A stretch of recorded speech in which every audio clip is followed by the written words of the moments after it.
এখানে ক্লিক করলে হচ্ছে যে আপনার প্রথমে এগুলো পরিচয় হয়ে যায়। হচ্ছে আপনাদের এগুলো যদি ভগ্নাংশ তৈরি করা যায়, এখানে বিভিন্ন ভগ্নাংশের সিস্টেম দেওয়া আছে, সেই অনুযায়ী আমরা তৈরি করতে পারবো। এখানে হচ্ছে যে আমরা যদি কোনো পাওয়ার দিকে নিচে লেখা রাখলে কি করে সেই ডিজাইন আমরা এখানে দেখতে পারবো। আর হচ্ছে এখানে আমরা রুট দিতে পারবো, রুটের উপর সংখ্যা দিতে পারবো। এগুলো বুঝতে পারতেছি আমরা কীভাবে কাজ করতে হবে। এখানে যদি আমরা দেখি যে সেই যোগজীকরণে কোনো কাজ করতে চাই, এখান থেকে নিতে পারবো। এখানে হচ্ছে যে দেখেন যে আমরা সদস্যদের সাথে কাজ আছে যেগুলো এগুলো করতে পারবো। ব্র্যাকেট, এখানে আমরা ব্র্যাকেট খুঁজে পাবো, বিভিন্ন ধরনের ব্র্যাকেট দেওয়া আছে এখানে। সাইন কস টেন, এখানে যদি কোনো ডিগ্রি মান দিতে ডিগ্রি মান লিখে দিলে হয়ে যাবে, এটা হচ্ছে এটা কাজ। আর এখানে যদি আমরা লেখার উপরে কিছু লিখতে চাই, এবং 2 এর উপরে কিছু হবে, এর উপরে কিছু হবে, সেখানে আমরা এখানে যদি চিহ্নটা দিয়ে দিই তাহলে আমাদের হয়ে গেল। এই হচ্ছে কাজ এখানকার। এটা আমরা সবাই বুঝি যে কোনো দরকার, যেখানে যাওয়ার দরকার সে বুঝে কাজ করতে পারবে। এখানে লিখলাম, দিলাম, দেখেন যেটা দরকার সেখানে সেই কাজই পাবেন। এখানে আপনি একটু খুঁজতে হবে, একটা প্র্যাকটিস করা লাগবে, তাহলে সবকিছু কোথায় কি আছে না আছে সব জানতে হবে। এখানে ম্যাট্রিক্স নির্ণায়কের কাজ আমরা এখানে পাবো। এখানে ম্যাট্রিক্স নির্ণায়কের কাজ আমরা পাবো কি করতে হবে, আমাদের ব্র্যাকেট নিতে হয়। ম্যাট্রিক্স ব্র্যাকেট নেওয়া লাগে, ব্র্যাকেট নেওয়া লাগে। এটা সিলেক্ট করে দিলাম, সিলেক্ট করে দিয়ে এখানে ম্যাট্রিক্সে আমরা নিয়ম পাই নিলাম। এখানে দেখেন যে আমরা নিয়ম মানে ক্লিক তৈরি হয়।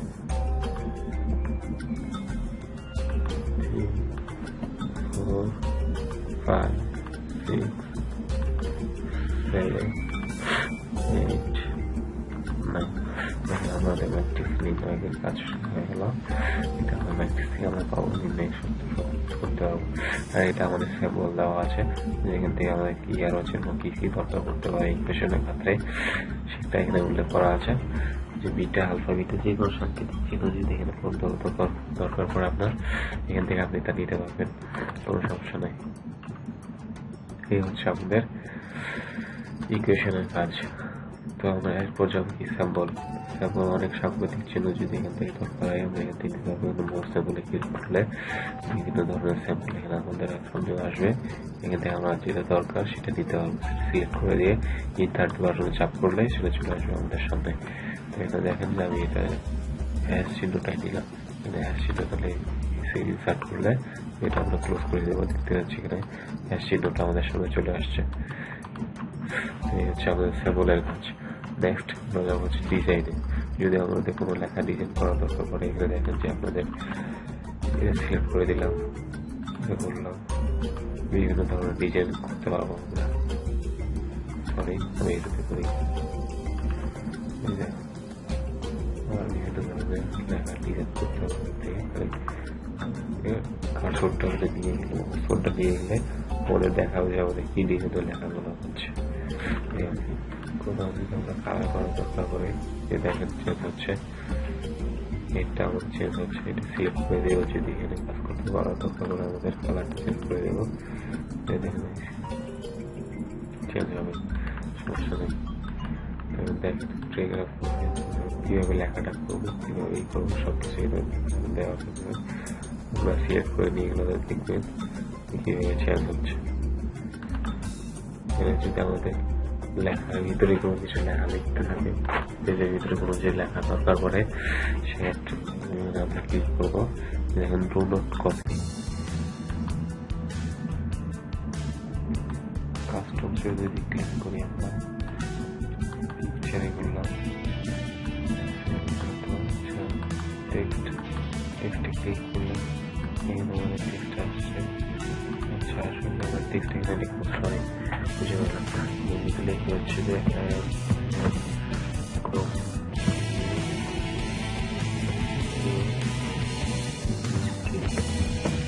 কমিউনিটি লিখলাম, কমিউনিটি ডায়াগোনাল যাবো না হরিজন্টাল, সেটা সিলেক্ট করে দিতে হবে।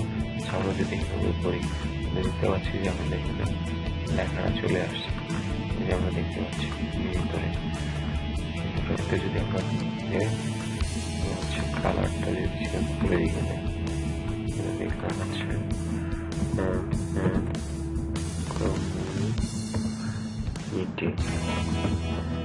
কমিউনিটি দিলাম। এখানে দেখেন যে কালো কালার দিলে আমরা বেশি বুঝতে হবে, যে দেখতে পাচ্ছি যে জলছাপ তৈরি হয়ে গেছে একটা। এখান থেকে সহজেই আমরা জলছাপ ছড়িয়ে করতে পারবো। যদি আমাদের অন্য ফন্টের দরকার হয় সেই ফন্টে নিতে পারবো, সমস্যা নেই। যেভাবে দরকার আপনি এখান থেকে নিতে পারবেন। পেজ কালার সিলেক্ট করে দিতে পারবেন। এখান থেকে দেখেন আমি পেজ কালার সিলেক্ট করতে দিতে পারতেছি, যেটাই আপনার দরকার হবে সেটা আপনি দিতে পারবেন। এখান থেকে পেজ কালারটা করে দিতে পারবেন, সমস্যা নেই। আচ্ছা, আমরা এটা যদি একটু চেঞ্জ করে দিই, নড়াচড়া করতে চাই, দেখেন আমরা পেজের কালারটা নিতে পারলাম। ডিজাইন থেকে যাই, এখানে পেজের কালারটা নিতে পারছি। দেখেন যে আমরা ইচ্ছে মতো কালারগুলো চেঞ্জ করতে পারতেছি। সব তৈরি করা আছে, খালি আপনি শুধু কাজ করে বসাবেন, আর কোনো সমস্যা নাই। এখানে আমরা পেজ বর্ডার যদি দিতে চাই, পেজ এখানে বর্ডার ক্লিক করে দিয়ে এখানে বর্ডার সিলেক্ট করে দেবো। সিলেক্ট করে দিয়ে ওকে করে দিলে দেখতে পাচ্ছি আমরা একটা বর্ডার চলে আসছে। সব কিছু প্যাকেজ তৈরি করা আছে, আমরা শুধু সিলেক্ট করবো, এটা কোনো সমস্যা নেই। এটা থেকে আমাদের অনেক সুবিধা, অনেক সুবিধা দিচ্ছে আমাদের। সব তৈরি করে দিচ্ছে, আমরা শুধু ব্যবহার বসাবো। এই হচ্ছে কাজ। আমি পেজ থেকে আসে, পেজ হচ্ছে পেজ লেআউট যাই, মার্জিনের পেজটা আপনি কোন সাইজে নিতে যাচ্ছেন সেখানে ক্লিক সেট করে দিবেন। যেমন হচ্ছে নর্মাল আছে, ন্যারো আছে, মডারেট আছে, ওয়াইড আছে এবং মিরর আছে। আপনি যেটা দরকার অফিসিয়াল 2003 ডিফল্ট আছে, যেভাবে দরকার আপনি সেই সেটটা সিলেক্ট করে দিতে পারবেন। এছাড়াও যে অর্গানাইজেশন যায়, আপনি পোর্ট্রেটে নেবেন না ল্যান্ডস্কেপে নেবেন সেটা আপনি এখানে সিলেক্ট করে দিলে সেটা চলে আসবে। পেজ সাইজ দিকটা আছে, অনেকগুলো পেজ সাইজ আছে। এখানে পেজ সাইজটা আপনি প্রথমে ক্লিক করে নেবেন। প্রথমে যেটা আপনার কাজ হবে পেজটা সেট করে নেওয়া।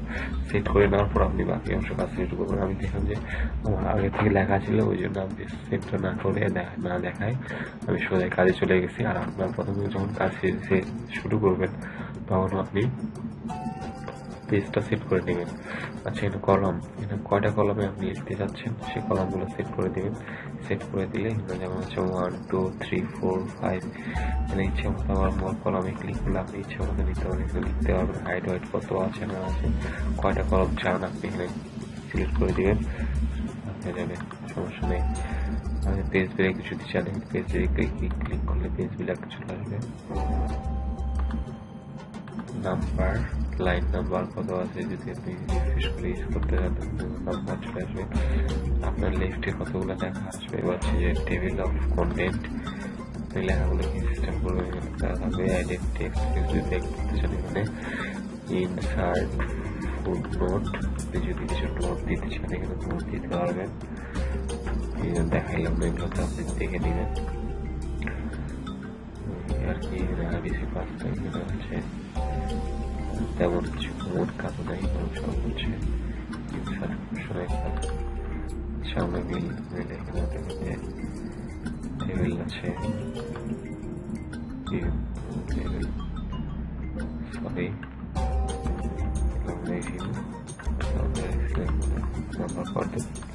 পেজের মধ্যে কয়টা পেজ আছে, কয়টা ওয়ার্ড আছে, কয়টা স্পিচ আছে, কয়টা উইদাউট স্পিচ আছে, প্যারাগ্রাফ কয়টা আছে, লাইন কয়টা আছে, সব দেখতে পাবেন এখান থেকে। আপনি পেজ ওয়ার্ড এটা মনে রাখবেন ভালো করে, এটাতে তা আছে। ট্রান্সলেশন যদি চান অন্য কোনো ওয়ার্ডে, ট্রান্সলেট ডকুমেন্ট ক্লিক করলে কোন প্রিন্ট লেআউট এর মধ্যে দেখতে পাবেন যে হচ্ছে যে প্রিন্ট রিড মোড করলে আপনি দেখতে পাবেন কীভাবে লেখাগুলো আসছে। ব্যাগে যান, সরি ভিউয়ে ক্লিক করলে হচ্ছে এডিট ডকুমেন্টে ক্লিক করলে আপনি আগে অবস্থিত আসবেন। এখানে যদি প্রিন্ট লেআউটে যান, প্রিন্ট লেআউটে কীভাবে প্রিন্ট হয়ে আসবে পেজটা আপনি সেভাবে এখানে পাবেন আপনি পেজটা। ওয়েব লেআউটে সিস্টেম আসছে কীভাবে ওয়েবে আপনার ব্রাউজারে থাকবে, এটা আসছে। আপনি প্রিন্টের আউটলাইনে দেখলেন বিভিন্ন ধরনের আছে, ক্লোজ খুলে হয়ে যাবে। আগে ফিরে আসবেন হচ্ছে আমরা হচ্ছে প্রিভিয়াস কাজ আপনি জুম করতে পারবেন, ক্লিক করে কিরকম জুম করবেন সেভাবে করতে পারবেন। পেজটা জুম করতে পারবেন, 100% দেওয়া আছে এখানে। আর home page, on page, multiple page হলে 2টি পেজ আসবে। আপনার যদি আশেপাশে পেজ থাকে, পেজ থেকে তাহলে হবে। আমি করে দিলাম। এখানে হচ্ছে যে নিউ উইন্ডো যদি কোনো করতে পারবেন সেখানে ক্লিক করতে পারবেন, সমস্যা নেই। আমার একটা উইন্ডো তৈরি হয়েছে, দেখতে পাচ্ছেন আপনারা। দেখেন এখানে একটা নতুন উইন্ডো চলে, নতুন পেজে সিট হয়ে হয়ে গেছে। আমি কাটিয়ে দিলাম। আচ্ছা দেখেন, তারপর দেখেন যে কটে তৈরি হয়েছে পেজ। কাটিয়ে দিলাম। স্ক্রিপ্টে দেখা যায় দুটো কাটে গেছে। দেখা যায় কাটা চলে আসছে পেজের মধ্যে, কাজ চলে আসছে। স্ক্রিপ্টের মধ্যে সিট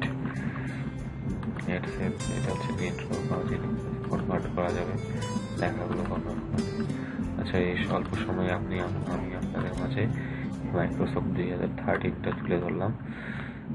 2013 বাংলায় এখানে হয়ে গেছে, সমস্যা নাই, আপনারা বুঝে নেবেন। আপনারা আমার চেয়েও বেশি ভালো বুঝেন, সো আমি আর বেশি বুঝে না। আজকে আমার এটাই বিষয় ছিল যে 2013 নিয়ে আলোচনা করা। সেটা আমি দেখাইলাম, নতুন ভার্সন কি সিস্টেমে আপনি কাজ করতে পারবেন, খুব সহজে কাজ করতে পারবেন, সেটা আমি আপনাদের মাঝে আজকে তুলে ধরলাম। অল্প সময়ের মধ্যে তুলে ধরছি, ওদের মধ্যে কিছু যদি বাদও পড়ে যায় সেটা আপনারা প্র্যাকটিস করে দেখে নেবেন। টিউটোরিয়াল দেখা আপনাদের জানিয়ে নেক্সট মনে হয় আমি এক্সেল বিষয়ে আপনাদের মাঝে তুলে ধরবো, সো মিস করবেন না নেক্সট টিউটোরিয়ালটা। আর এই আর কি। আর আমার টিউটোরিয়ালগুলো যদি ভালো লাগে থাকে, সো আমি আবারও বলবো আমাকে সাবস্ক্রাইব করবেন আমাকে। এই বলে আমি আজকে টিউটোরিয়ালটি শেষ করলাম। বাই, ধন্যবাদ সবাইকে, ভালো থাকবেন সবাই।